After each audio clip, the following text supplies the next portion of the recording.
বিসমিল্লাহির রহমানির রহিম। আমি ওয়াশিংটন ডিসি বিএনপির প্রেসিডেন্ট এবং বিএনপি চেয়ারপারসন ফরেন অ্যাফেয়ার্স কমিটির সদস্য।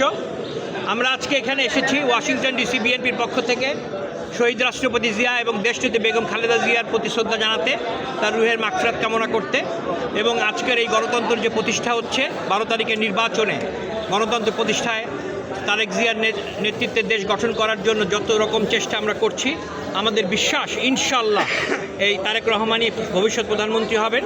নিরপেক্ষ নির্বাচন হলে বাংলাদেশের মানুষ অলরেডি ম্যান্ডেট দিয়ে দিয়েছে। কিভাবে দিয়েছে আপনারা দেখছেন, তারেক রহমান যেখানেই যাচ্ছেন লোকে রোকানো হচ্ছে। আমরা চাই নিরপেক্ষ নির্বাচন, আমরা চাই মানুষের মতামত এবং আমার বিশ্বাস জেএনজি সহ বাংলাদেশের যত লোক আছে তারেক জিয়ার পক্ষেই যাবে। এবং আমি একজন আইটি বিশেষজ্ঞ, আমি ইউএস আর্মির ইন্টেলিজেন্স ব্রাঞ্চের চিফ ইঞ্জিনিয়ার। আমরা তারেক রহমানের সাথে কাজ করছি বহুদিন যাবৎ। আমরা আশা করব আমাদের মাধ্যমে সারা দেশবাসীকে অনুরোধ করব তারা জানি 12 তারিখে নির্ভয়ে ভোট প্রদান করে এবং ভোটের রেজাল্ট না আসা পর্যন্ত জানি ঘরে না ফেরে। এবং আপনাদেরকে সবাইকে ধন্যবাদ। আমরা ইনশাআল্লাহ জিয়াউর রহমান গণতন্ত্র প্রতিষ্ঠা করেছে, সেই গণতন্ত্রের ধারাকে অব্যাহত রাখবে দেশনায়ক তারেক রহমান। ধন্যবাদ।